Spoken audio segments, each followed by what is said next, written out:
Hi, everybody, and welcome. We're just going to give a few minutes for people to come in and join us on this beautiful Tuesday. So just taking a few minutes for that to happen.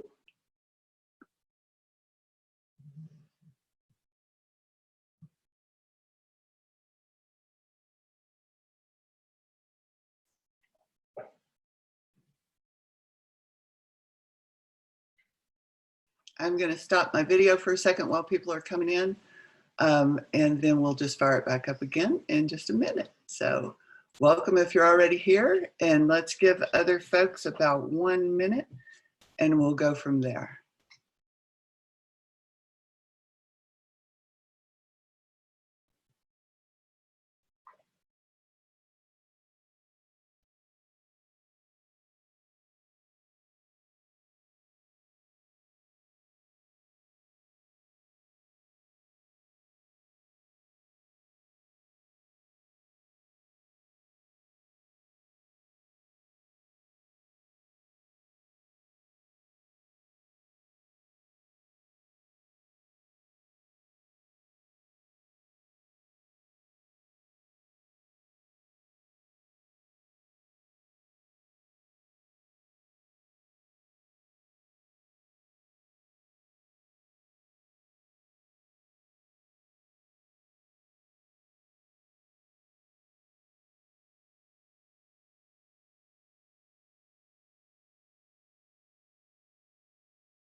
Hi, everybody, and welcome. We're just giving people just a couple of more minutes to get in, and then we're going to get started.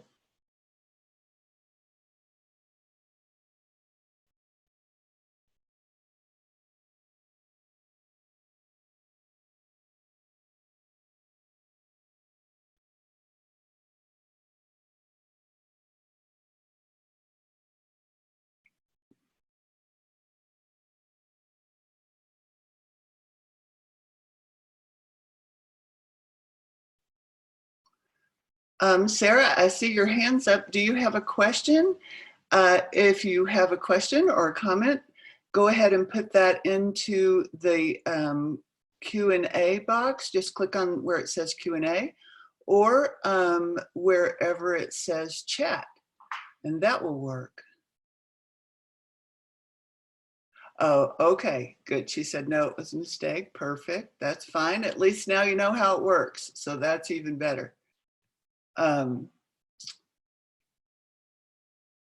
So welcome, everybody. We're going to get started. I appreciate you joining me on this lovely Tuesday morning or afternoon, depending on where you are. And I am Liz Simpson, and I have joining me John Wilson, who is the Executive Director of SOAR. Hey, John. As always, Liz, it's nice to be here with you. Well, thanks. This is going to be a fun one, I think. So today we're going to be talking about nurturing independence. And it is, of course, always our goal when we have children that they're going to go out and be beautifully independent on their own and do amazing things in the world. But sometimes it's not that easy of a trajectory. And so hopefully this webinar will give you some tips on how you can help your child be more successful as they move towards maturity and independence. So that's our plan for today. So let's get started. The first question I have up here is, do you sometimes want to ask your child, you know, where do you see yourself? Where do you see yourself next month, next year? Where do you see yourself in 5 years? You know, what do you feel like will be the most necessary skills you'll need as an adult? And what is your plan for attaining those skills? And sometimes we want to ask those questions because our kids just don't seem to be thinking about the future. And we are. And so we're thinking, oh my goodness, what's going to happen in 5 years? What's going to happen next year when they're on their own? You know, we're worrying about it all the time. But the question is, you know, have you really ever thought about asking your child that and sort of letting them bubble up some answers to what they're thinking? I'm going to guess that maybe you haven't asked them. And I'm going to guess that maybe you haven't asked them because you're a little bit wary of what they might answer. And you're wary because if you take a minute and ask your younger self the same questions, let's just pick when you were 16. Where did you see yourself the next month, the next year, when you were 16? Could you really answer that question? And where did you see yourself in 5 years?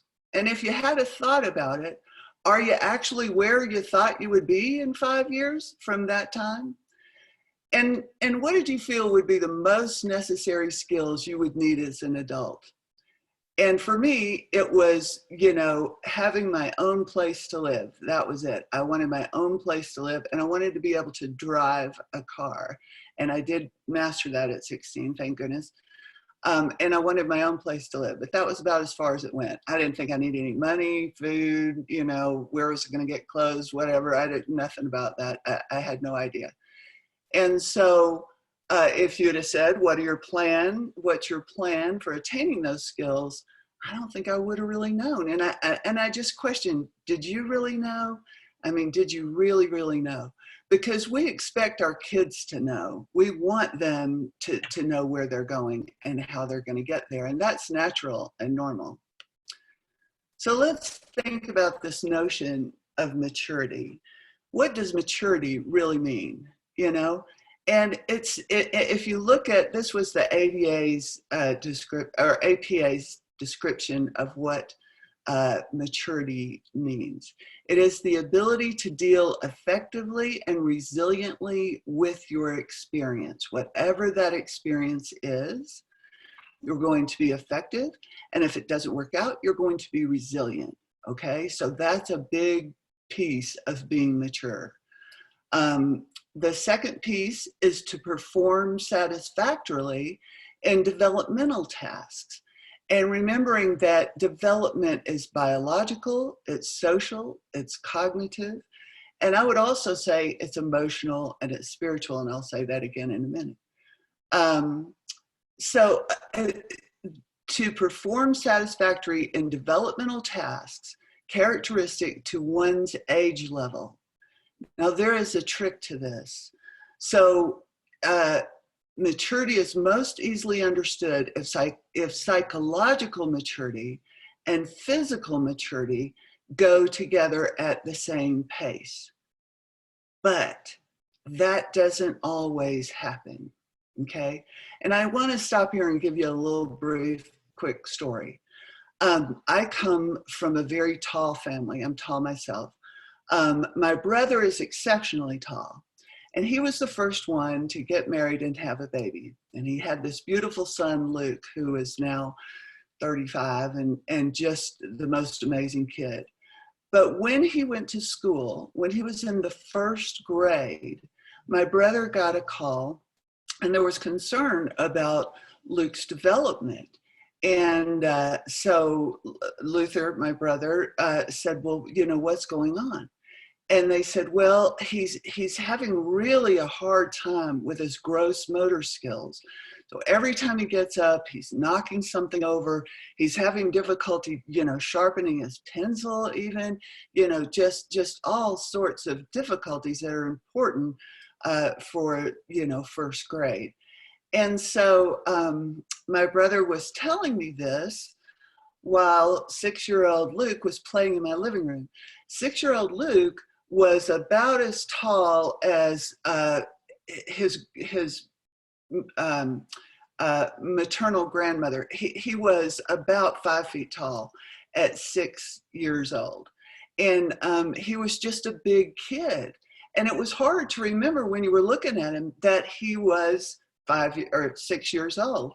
So we talked about that and how he's not grown into his body yet. But and that was coming, and how difficult that was, that lag to be able to be competent in his body, but before, he could get there. He just developmentally was not there. So his physical development was going woo, but his ability to cope with that development was going very slow. Okay. Right now, Luke is a consultant in Washington, D.C. for a think tank, and he graduated from Johns Hopkins. He's an amazing person, and he has 2 sons. And we just went out to lunch the other day and talked about how that might affect them as well. So, so biological or physical development and a psychological maturity don't always go in the same pace. They are, however, always linear. So we're going to talk about that. So children move through a developmental process. That is true. And development is linear, but sometimes it's sporadic. Like Luke growing, he just zoom. And his younger brother, this is interesting as well. My son is 6'3", Luke is 6'10". My son and Luke's younger brother were the same height all the way until they were 15. And then my brother's son, Luke's younger brother, took off and is now 6'10". And my son is 6'3". So it's just sporadic. It's linear, but it's sporadic. Okay. And also development is not time dependent. Some development takes a lifetime. We are working on our physical development over our lifespan. We are working on our cognitive development over our lifespan, and spiritual development, all of that. So it takes time. So for us thinking that our kids are going to be mature at like 18, 19, not necessarily so for any kids. Okay, and we're going to talk about that young adult phase in a minute. But even if your child is younger, this is an important webinar for you to see, because we're going to talk about how to set up that path to maturity as well. Okay. And as I said earlier, this development is occurring in several areas of our lives: physical, cognitive, social, emotional, and spiritual. Okay. Skills are practiced. This is important because we're developing over our lifetime. Skills are practiced in different ways depending on the developmental level of your child. So as they're very young, we're practicing things like reading by listening to you read. That's how we practice reading. As we get older, we practice reading by learning the words and then learning to string them together, then reading a book, then seeking books and reading for entertainment. Okay, so that's how that develops. And it takes a while to learn necessary life skills. It really just does. We have to practice all throughout lifespan. And then again, I've mentioned this in previous webinars if you've been with me, parenting changes as your child changes. And that's going to be an important thread for today, because one thing that we need to incorporate into our parenting is this notion of autonomy support. And I'm going to tickle that out just a little bit better as we go forward. So if it were only that easy that kids, they hand you a baby, and then when they get to the toddler stage, they're going to do between ages this, they're going to be able to do this, and that. And then the next one between ages this and this, they're going to do this, and this, okay? That's great for a structure, but it's not all that realistic. There is a lot of leeway, a lot of float in those particular categories. Again, it's linear. We're going to be working towards a goal linearly, but sporadically for some of us. And we'll talk about why that is. So what are some inhibiting factors? What are some factors that cause our development to be sporadic? Okay, some of it is genetic, and I didn't put that down, but some of it is just genetic, like Luke. right? His physical development is all over the place because that's just the family he comes from. Okay, so I didn't put that down, but write it down if you're taking notes. But another one is anxiety. When we're talking about psychological development, anxiety will inhibit my ability to mature. If I am anxious, I am not learning as well. And maturity has to do with me learning, being able to pick up clues from the environment. But if I'm anxious, I'm not doing that as well as I should be. So I'm not incorporating that into my growth. Okay, same thing with trauma. So trauma and anxiety both slow my learning process. And I sort of get into protection mode. So I'm not looking for clues in the environment. I'm sort of, staying close, not putting myself out there. And in order to mature, we have to be able to take risks.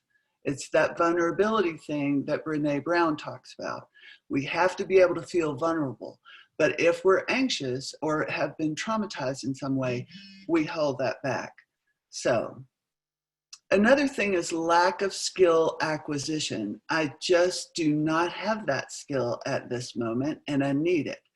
And so that's where parents have to be sort of a detective to say, are we behaving this way because we just actually don't have this skill? We need this particular skill. And it might be, for instance, how to take turns. We just haven't learned that skill, just don't have it. We're not doing it. So we need to maybe learn that, and we need to take it back and go through specific steps to get there, okay? Lack of practice in relevant environments. It's really important that if I'm learning a new skill, that I get to practice that skill in relevant environments, or else I won't practice it very often. So again, a skill like turn taking, I need to work with other kids or other people in order to practice that skill. Okay, so I need to be in relevant environments. And sometimes if our kids don't have complete skill acquisition, we tend to not want to put them in a vulnerable position where if they don't practice the skill, it's going to be painful. Okay, we want to get our fear under control so that we can put them in positions where they can take that risk and practice a new skill. Lack of appropriate models. And this is on there because here's a thing that happened way back. There was an earlier study. This was way back in the 70s or 80s. It was when special ed first started. And so we were putting kids with all types of disabilities in the same room together. And it was very isolated. It was before we were doing collaboration and all the better things that we are doing now.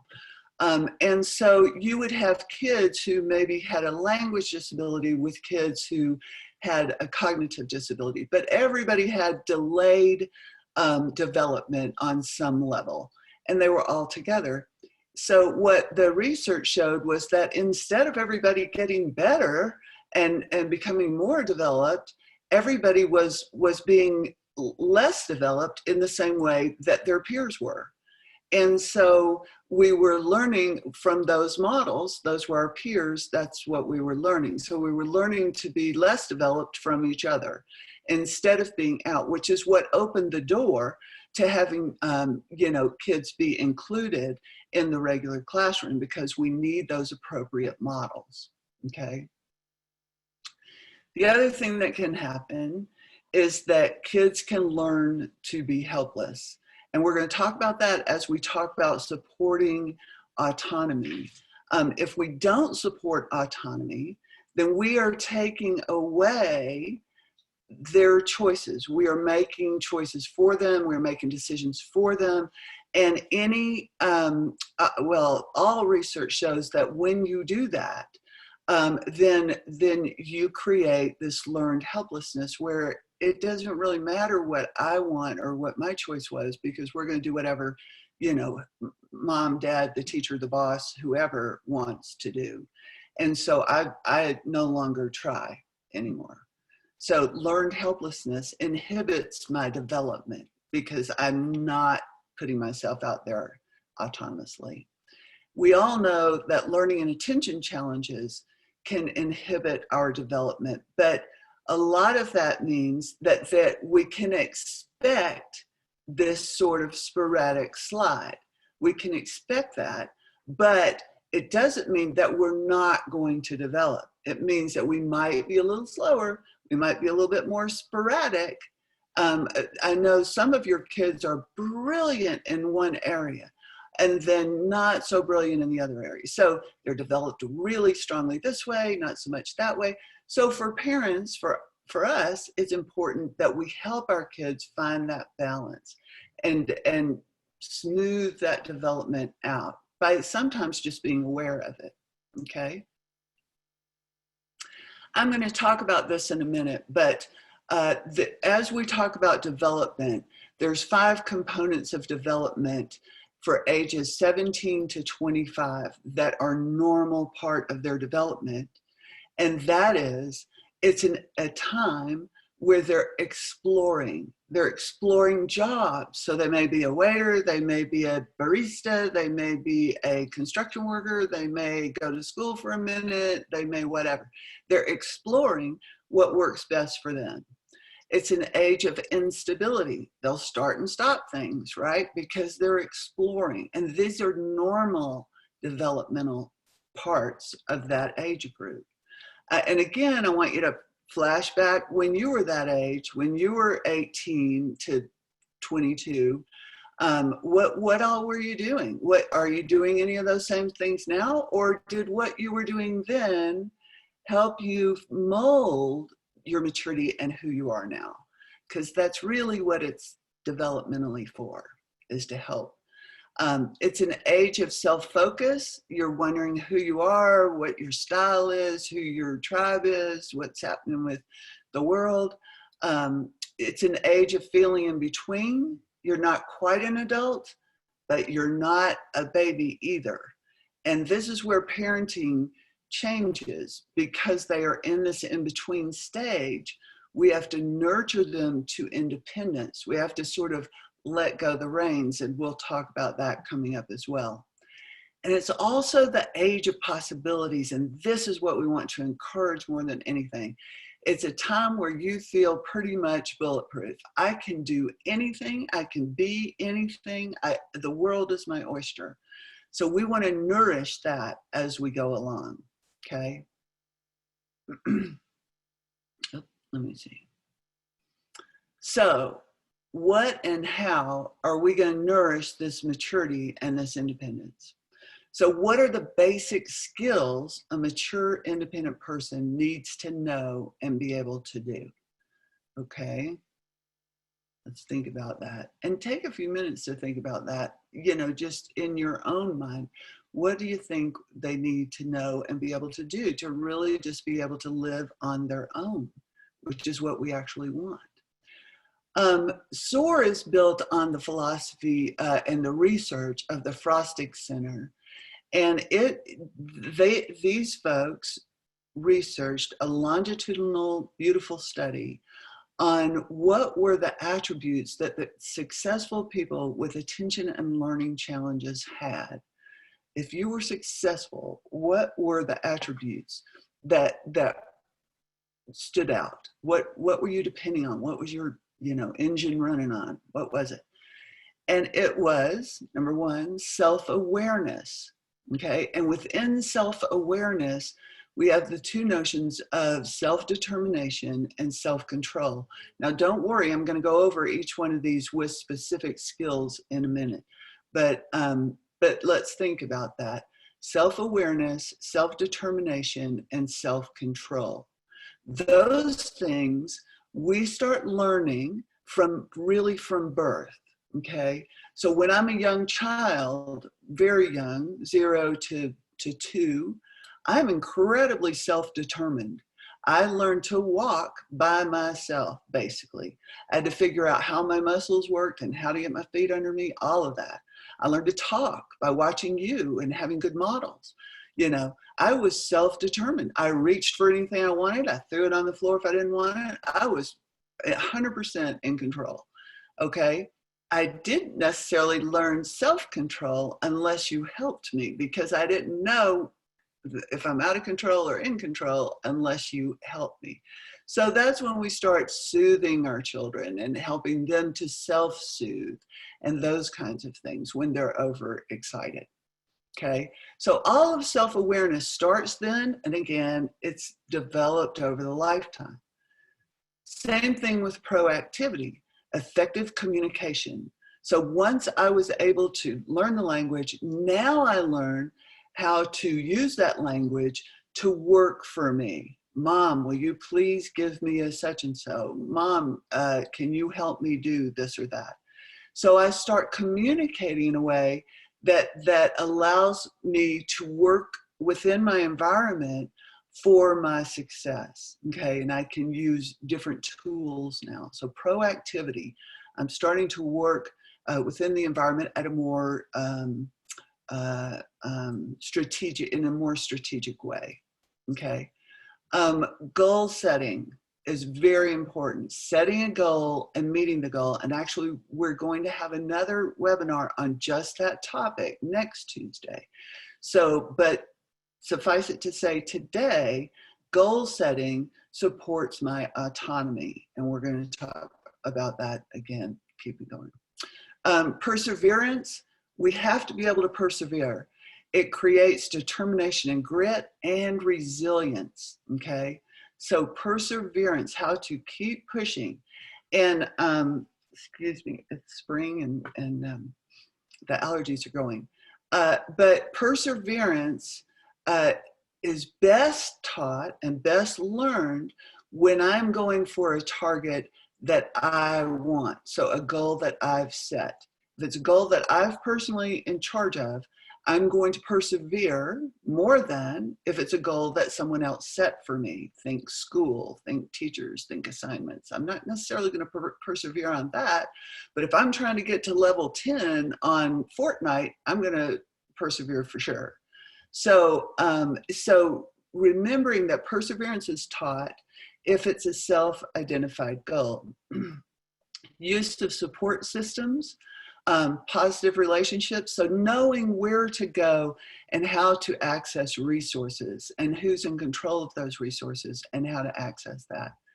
And then effective emotional coping strategies.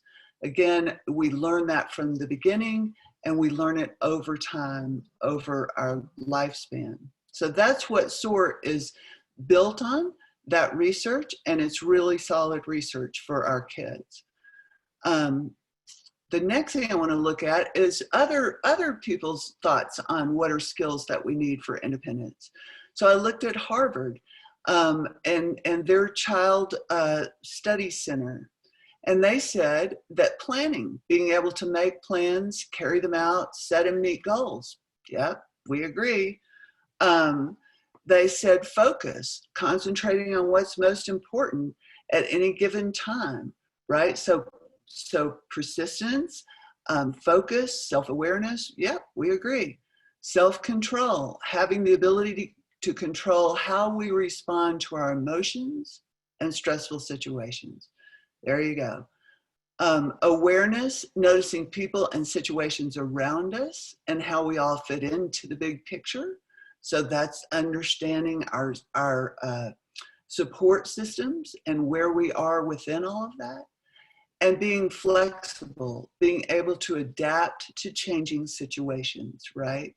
So being able to persist and not give up, okay, to adapt. This is from Business Week, because my assumption is that we want our kids to be mature and independent so that they can go out and get a job and live on their own. So I thought I would look and see what does the business world think is absolutely necessary that our kids have to be mature adults. And number one is personal hygiene, dressing and clothing that's appropriate, that they take care of their health, that they understand cooking, eating, and nutrition, and take care of that, that they can manage their house and their home safely, that they know financial management skills, that they have personal growth and awareness. So that's, self-awareness, and they're able to problem solve. So that's that flexibility, that's that persistence, and that they have community access. There's your social systems that you've got to have in place. Okay.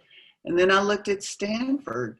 Stanford said every young adult needs to be able to talk to strangers. So we sometimes don't let our kids talk to strangers. I have a funny story about that with my son. I had a new baby, his sister, and he knew he wasn't supposed to talk to strangers, although we live in a very small town and there weren't very many strangers in the first place. But anyway, he was trying to play with his sister with a ball. It was much too big of a ball and too little of a baby, and it was causing some problems. And so I said, Clay, you really just can't play with her now. She's not ready. Wait a little bit. Let her develop some. Let her sit up first, because she was just almost newly home from the hospital. And he says to me, Mom, I have an idea. And I said, okay. And he said, let's give Ellie to a stranger. And I went, what? Because I knew he wasn't, he knew about stranger danger. And I said, what do you mean? And he said, well, they could be a nice stranger, just somebody passing through town, just a nice stranger to give her to. I was like, no. That's not how that works, But it was funny. His conception was that the tourists were nice strangers and that they just go through, they could take her with them and then that'd be good. Solve his problem, right? But anyway, that I always think of that story when I'm thinking about talking to strangers. But that's something that Stanford said, you have to be able to go up to a person in your community and be able to start a conversation or ask for help or whatever it is you need to do. You need to be able to find your way around. You need to be able to manage your workload. You need to be able to contribute to the household, whether it's the family team or roommates, right? You have to be able to contribute by just washing dishes and cleaning up is one way to contribute, all of that. So you need to be able to handle your own interpersonal problems and not just stew in it, but what problem solve around it, okay? You need to be able to cope with ups and downs. Again, there's that flexibility, earn and manage money, and you need to be able to take risks. You have to be able to be vulnerable and get out there and give it a shot, okay? So what is the key to independence? And this is the key. It is autonomy. I have to have the skills to govern my own life because Mom and Dad, it is their life. They're going to make choices. They're going to make decisions we will agree with, we won't agree with, we don't understand at all, but they're going to have to be able to see that through, or to commit to it or not commit to it based on their own decisions, okay? I've been reading some interesting research by DC and Ryan, who do a great job on self-determination research.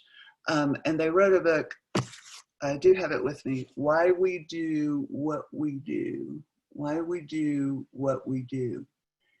And it's all about this notion of intrinsic values really are what make our force go forward. We go forward towards things that we are intrinsically interested in, that we are intrinsically skilled in or attracted to. And that's really what moves our engine forward. We don't do so well if there's always a carrot. I'm working for, even they even talk about working for money is not as rewarding as if you're working because it's your passion and then suddenly they pay you. Wow, that's exciting. And that was my first job ever. I was working at a school for kids who were court adjudicated, pretty traumatized, lots of anxiety. And I loved it so much that I would forget to go get my check. I just forgot, And my husband had trouble taking that as reality. Really? You forgot the money? Okay. But it's what's intrinsically drives us. So we have to help our kids understand what intrinsically drives them. And then we need to support them through that vulnerability of following that trail. Okay. So the key to independence is self-determination. One of your best tools is teaching your child how to make choices. And we've talked about this in the past, but it is so critical, because if your child makes a choice based on the direction they want to go, then if there is a consequence that was unintended or not as positive as they wanted, they will then own that consequence and make a different choice, because it was their choice to start with. That is one of your biggest tools for building autonomy, okay? Competence. You want to find those areas of competence in your child, and you want to help support that. You don't want to push it over the edge. So let's say your child is a great piano player. But now that, you've said, okay, well, you have to practice every day and it has to be between here and here, and I want to see that practice going on, blah, blah, blah. That's going to sort of kill the enthusiasm. What you do instead is give them a choice. Practicing every day seems to be working great for you. What time, do you want to practice? You set up the schedule. I'll just support you. I'll bring snacks and cookies. You set up the schedule. I'll be right there. Okay. And trust me, they will follow that schedule better. Okay. So competence, you want to find their area of competence, and then you want to nurture it with choice and with self-determination. You want to support those two pieces. And then again, appropriate support means that you are taking the lead from your child, not that you are imposing your lead on the child. You're going to work together, and we've got to stay with me. You're going to definitely work together, and there are definitely some strategies to doing that. But bottom line is you're going to follow rather than lead, and especially 17 to 25. But it should start as early as possible in as many ways as you can fit it in there, so that you're building that developmental trail. Okay. So what is your role as a parent? Support autonomy. I can't say it enough. It's really important. So how do you do that? You listen. Tell me what you're thinking. You ask your child. So let me understand what's going on here. Share with me what you feel is happening. Let them be able to put their life in their own words. And it takes a while, and you have to be very patient. So you have to listen without distraction if possible. And then you need to allow them to think of some options for how they might handle that, and wait until they bring some. And then when they bring some, help them reflect on what their options are. And by that, I mean, well, you could do this. Let's say, I don't know, I don't have a good example at the moment, but let's say they have a choice to go to a movie with their friends or to stay home and get their homework done. And they're stressed about that choice because these are friends that they didn't know very well, but that finally asked them to go. But they have a big homework assignment coming up tomorrow, and now they've got to do that, and they're just kind of stuck. Allow them to come up with some options. Allow them to reflect on the possible consequences of each option, and then allow them to make that choice, whatever choice that is. Okay. So if they say, I'm going to go with my friends, I really can't miss this social opportunity, but Mom, I will get up at 5 o'clock in the morning and get that thing going. And if I don't, I realize I'll go to school without it, and I'll have to take that hit. But that's what I'm going to do. So you have to allow those choices to bubble up, and then you have to reflect with them on, well, what's that going to cost you? And, you know, what are the pros and cons? And that's reflecting with them. Okay. The next thing you could do is coach. Coaching means you can share your thoughts, but not in a way that says, this is what you have to do. Okay. Just, well, it might make it easier if, or perhaps you could this, or have you thought about that? Okay.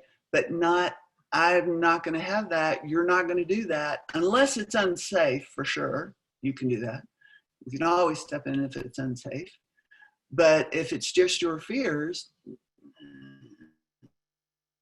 you know, you need to be, and they have a good reasoning, you have to let their reasoning stand. Okay. So you can coach, you can give some, well, when I was your age, I had the same problem and this is what I did. You can do those things, but you have to be very careful not to sound like you're controlling or demanding. Okay. Because that takes away their autonomy. If you control it, they'll just leave it to you. So the other thing you need to do is walk beside them. Always be available for conversation, for discussion, for problem solving. And they will come to you. The more you are providing for their autonomy, the more they will come to you with issues that need reflection and need discussion. Yeah. John, did you have a point? I did. You know, there are two things that I just keep hearing over and over and over through this wonderful webinar you're doing, Liz. And one is, you know, when you were 15, 16, 17 years old, you know, how well did you manage unsolicited advice about how you should handle something, right? We don't. And so when you wait for thoughtful questions and you walk alongside, there's this thought that, you know, do you want to be the sage on the stage or the guide on the side? And when your children, you know, approach you and they come to you and they say, you know, Mom, Dad, how should I handle this? That's a much more powerful, open place that they're coming from to collect your feedback than when you say to them, "Hey guys, I've got an idea about how you should live your life."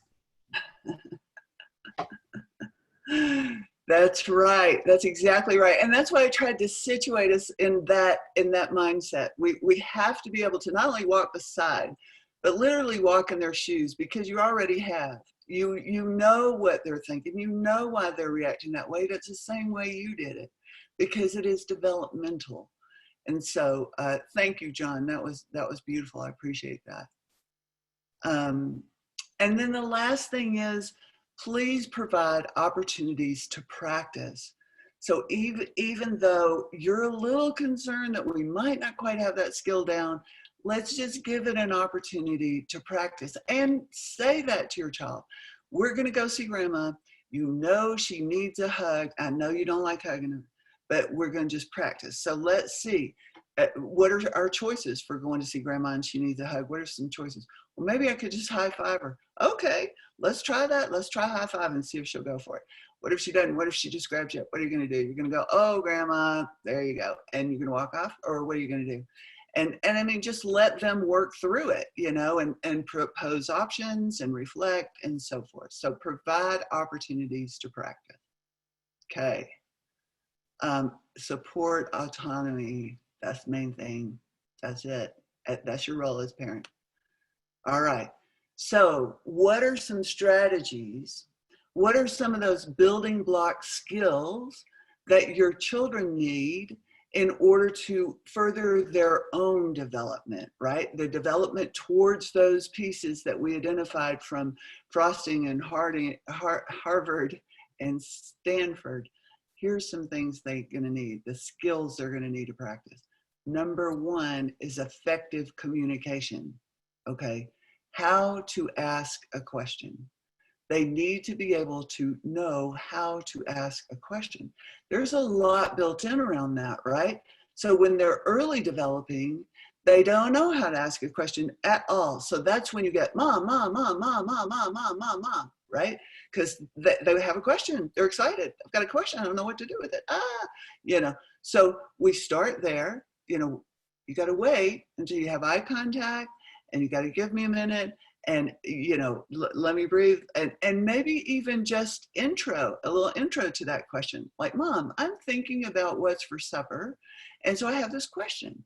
Just give me a little intro so we can be on the same page, instead of just, how old are you, or what's happening, or, things like that. So how to ask a question, how to make a request, can I please borrow? May I please be able to? May I, is it all right with you if I, whatever, okay? And I know y'all are working on this. And again, if they don't have it down right now, just hold the course. Consistency is important.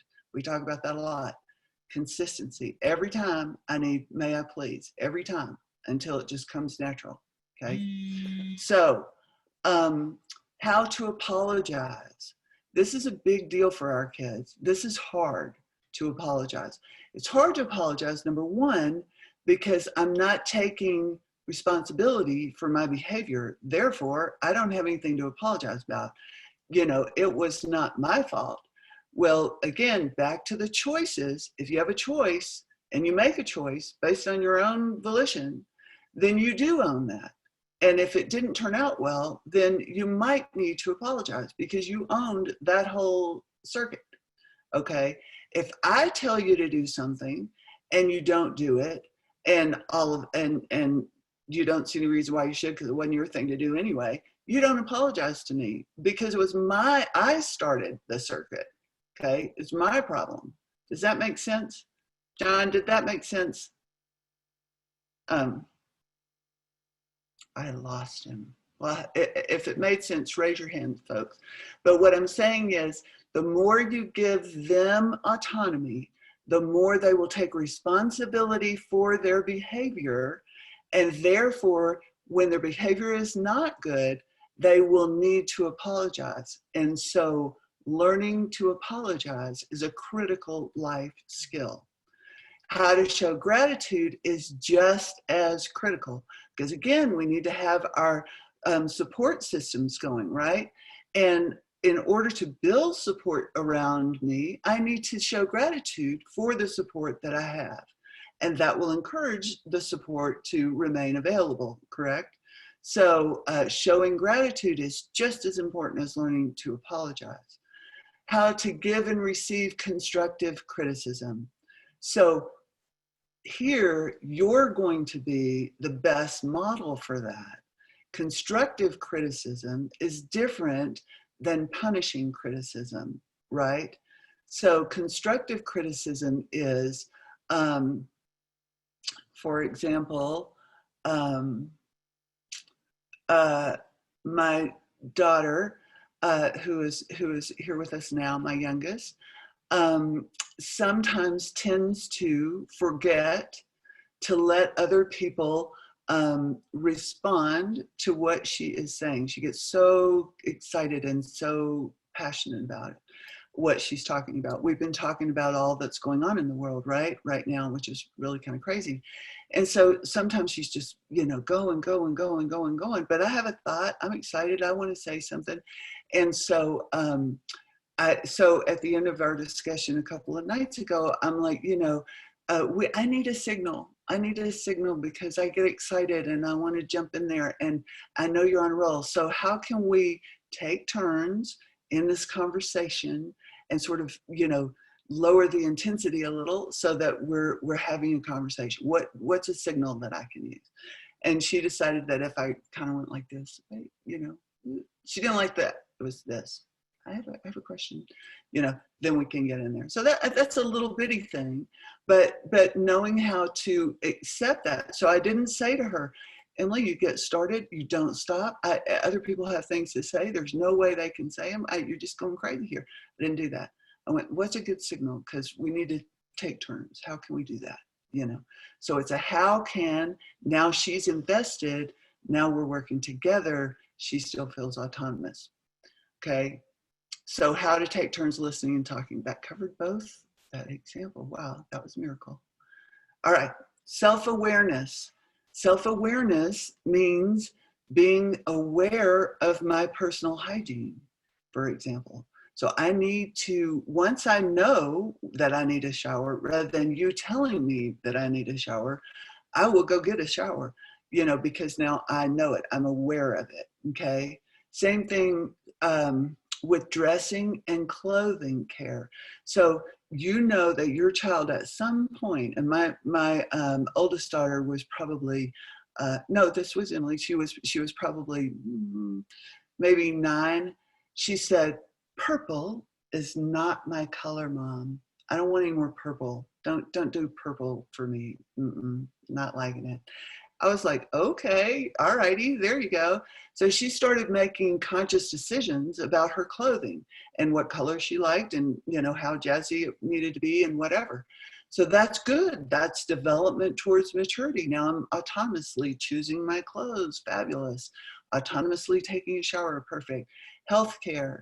Here's an issue that comes up a lot with our population because we often have medication or maybe vitamin supplements or foods that we're sensitive to or whatever. I need to take control of that as a person as soon as possible.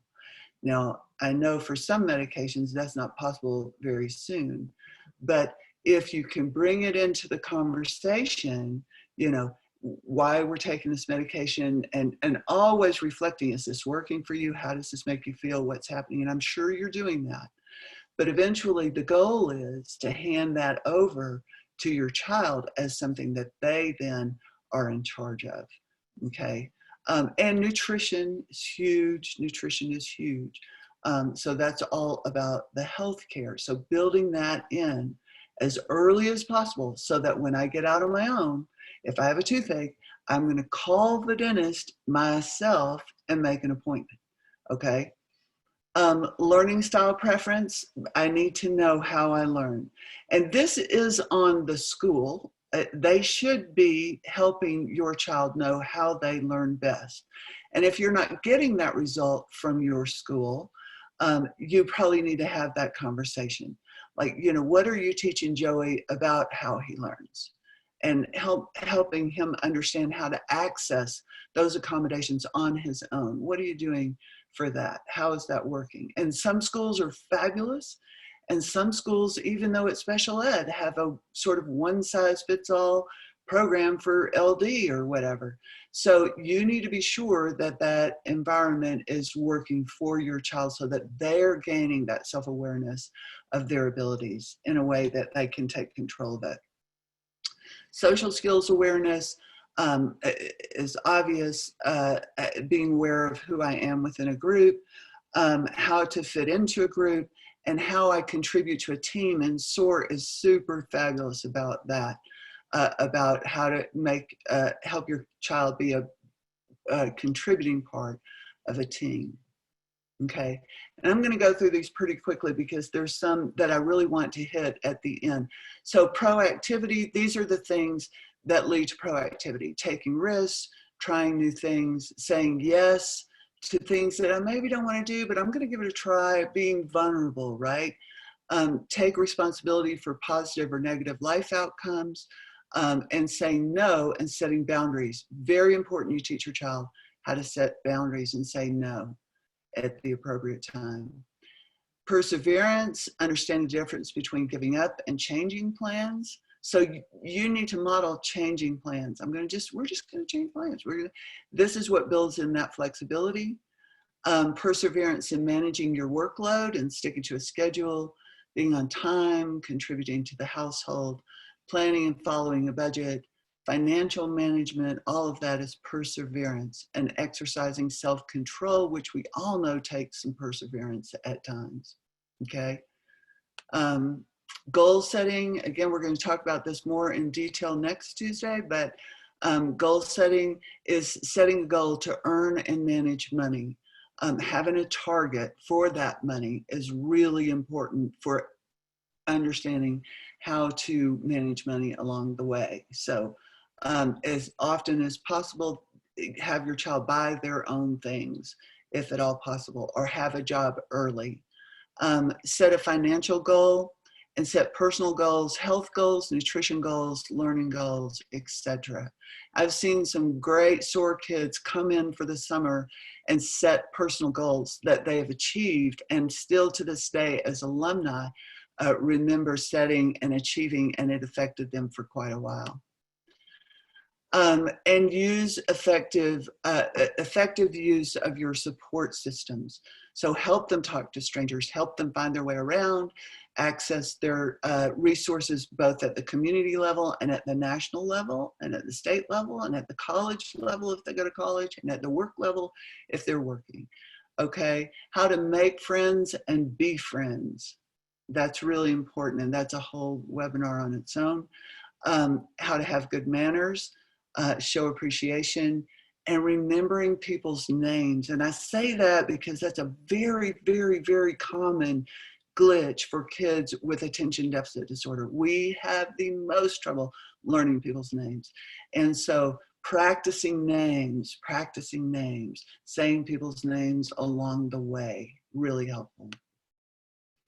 And emotional coping, handling interpersonal problems, coping with ups and downs, creating healthy stress busting habits, and knowing your triggers. So mindfulness is huge. Always, if you can find a mindfulness program that works for your child, that's beautiful. I know I'm going a little bit fast, but again, I want to remind you that allowing them to choose their life's path is the only way to independence. Allowing them to articulate a self-determined plan will help them as they go through this particular age of exploration, instability, and feeling in between, and so forth. Okay. So how do we do that? We hand them the reins. Don't do anything for your child from birth to however old that they can do for themselves. If they can do it for themselves, allow that. When you don't allow that, you take power from them. So allow them to do things for themselves that they can. It doesn't mean you can't make them cookies and give them cookies because you love them and you know they can make their own cookies. That's not the same thing. But on the big things, calling the dentist or talking to your teacher or working out a problem with a buddy, let them do those things on their own. Ask them what their plan is and talk about possible positive and negative consequences. This is day-to-day plan. What's your day going to look like today? You know, what are your choices? How are you going to make that work? Every day, all the time. What's your plan? What's your plan? How's that going to look? Listen without distractions. We talked about that. Don't give unsolicited advice. John just jumped in and really sent that home for us. Ask permission to coach. That's Jonathan Jones, one of his favorite lines. You know, is it all right if I give you some suggestions here? I'm thinking there might be something I could contribute. Okay. Or give lots of support. Also give lots of support and praise for their strengths and for their efforts. Always, always, always. When you're communicating with them, and trying to get their plan from them, always question. It's always about questioning. So who are you going with and what's going to happen, do you think? And how's that going to work? And when are you going to be home? And where are you going to be? And how's that going to work? You just tell me. And then I'll know. And then I'll write down, that's your plan. And then if that works out, great. And if it doesn't, you know, then this consequence might be this or is this. And this is what it's going to be. But your plan is good. I've got it written down. We're all set. And if it doesn't work out, this would probably be the consequence. So there you go. Okay. And I want to show you something. This is a tool for basically talking to your child along this developmental path. I adapted it from what SOAR uses with the GAP kids. And I want you to give it a look. Okay. I don't have a name for it because I adapted it from the GAP thing, but if we have a name for it, it might be the planning form. But I had to put on my glasses at this point. Maybe I can, let me see, make it a little bigger. Okay. So it's what we use when we're working with the GAP kids, helping them to plan their future going forward. And so Developing the habits needed to manage daily living, which is what we want, right? You want to be able to do that on your own. So you have your child sit down and talk about their daily chores and tasks, their weekly things they need to accomplish, and overall, maybe what are their summer plans, you know? So you're eliciting information from your child on these topics. And that's really important because, again, they own it if they gave it. So future planning, summer goals. So you've got some starters there. You're going to get a job, volunteer maybe. What are you going to do? And then what are your action steps? And all of this comes from the child. What's step 1? What's step 2? What's step 3? Same thing for fall. Okay. And this is important, guys, because giving your child the reins to their own life is really all we can do. Sometimes we want to pre-plan their life. Well, you're going to go to school and you're going to go to college because going to college is this, this, this, and this. Well, that's how it was in our day. Their day is different. So let them tell you how they're going to achieve independence, financial success, so forth and so on. Those are the big goals. How are you going to get there? Okay. So, so be careful be sure you're not pushing them towards a goal that is still your goal. Okay. That gets tricky and requires some self-reflection as a parent, trust me.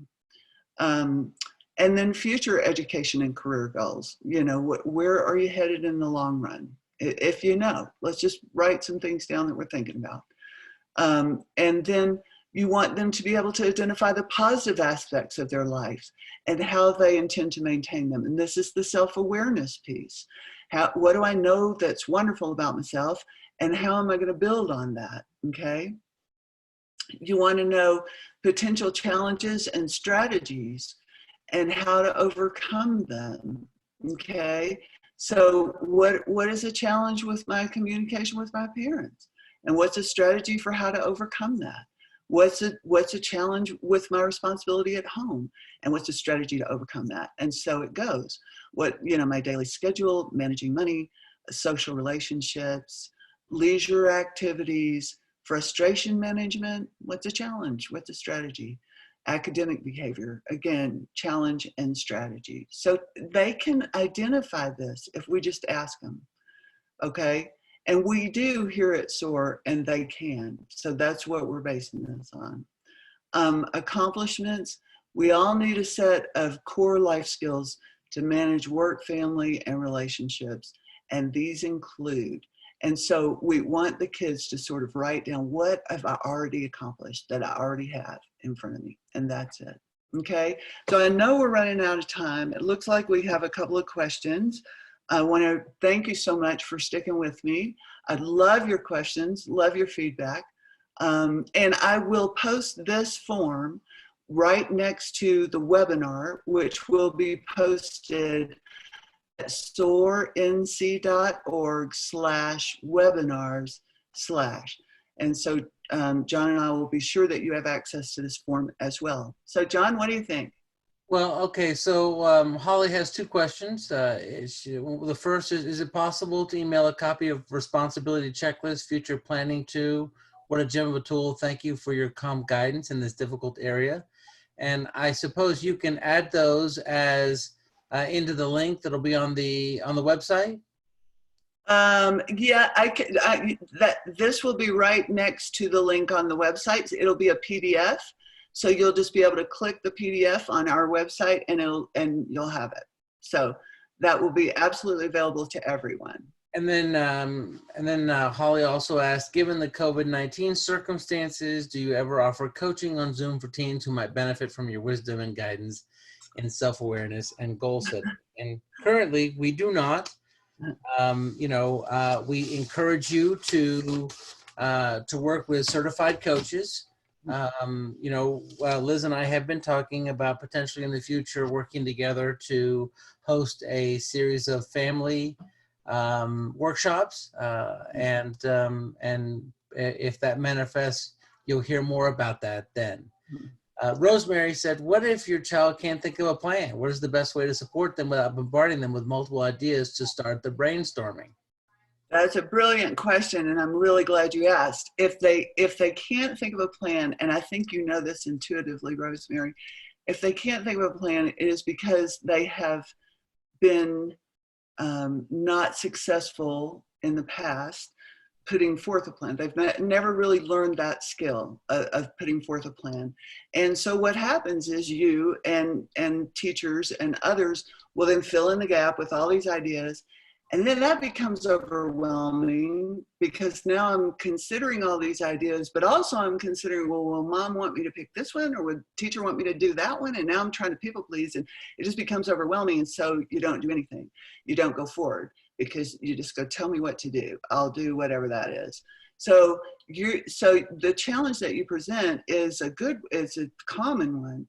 So what you need to do is sort of step back just a hair and say, all right, let's don't look at a big plan that we want to make. Let's do a little plan. Let's do a little plan. How about we make a treat for grandma? What do you think grandma would like? Well, what are our choices? Well, what have we got in the fridge? Well, what do you think we could do with that? Well, and so make it very little. Let her plan something that is easier and smaller and more she's able to wrap her head around. Okay, so making dinner, a plan for dinner, just little steps. And then you can open it a little bit more and a little bit more. Let's do a weekly plan for dinner. Let's do this or that. So start small, make sure that skill's there, and then you can open it up. Does that make sense? It sure does. Gail asks, how do you get a child who talks to all strangers to discriminate more? And then also asks, how do you get a very shy child who won't talk to anybody to talk to other people? I have one of each of those. And so my son is very much like my husband, who has never met a stranger ever. And so he talks to everyone. And it is a little scary because there was a time where we were going back and forth to visit relatives, and I liked taking the train. And he was about 14, and I told him he could go to the club car to get a Pepsi or whatever. And he didn't come back, and he didn't come back, and he didn't come back. And I started dozing off. And he came back, and he tried to reach down and grab my purse. And I was like, what are you doing? And he said, well, I met this guy, and I'm going to buy him a Coke, and he's going to.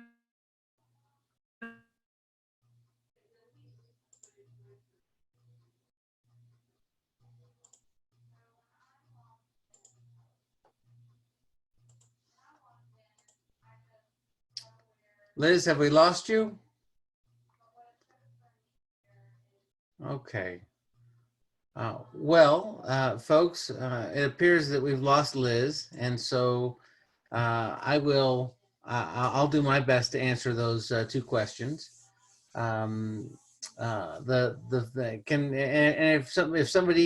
you can hear me, if somebody will click on the chat bar and let me know, I would appreciate that.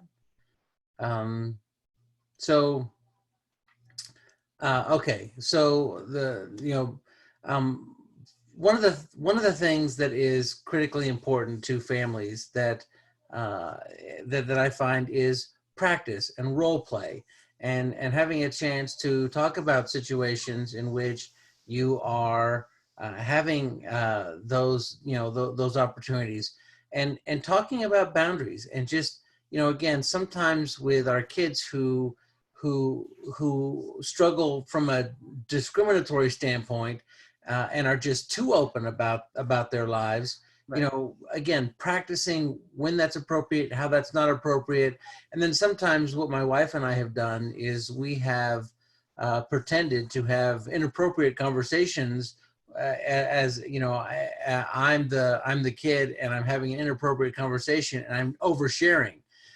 We'd even go so far as to ring the doorbell and kind of do a mockery of, hey, come on in, sit down, what do you want, and actually show how inappropriate it is to allow somebody into your inner sanctum that you don't really know. And so then helping them identify and expand that inner sanctum to what an appropriate conversation might be like. For really shy kids, one of the techniques that I have used is to basically create the opportunity for them to engage with somebody, and then have practice and say, okay, these are your objectives. You want to make sure that you say this, this, and this, and that you want to learn 3 interesting facts about them and turn it into kind of a scavenger hunt and make it a safe way to do that. Liz, you're back. I am. I don't know what happened. It just popped me out, but it's raining here, and so I'm sure that was part of it. But that was a great answer. So you didn't need me at all. It was beautiful. That was perfect. You just said the right thing. So, but anyway, well, I just want to thank everybody. I know we're running over time, and you've been beautiful to join us here today. And as usual, any feedback that you want to share, Liz at soarnc.org. I'd love to hear from you. And again, join us on Tuesday. We'll have a discussion about goal setting and how to make that happen. So thank you very much, everybody. Have All a right. great week. Bye-bye. Bye.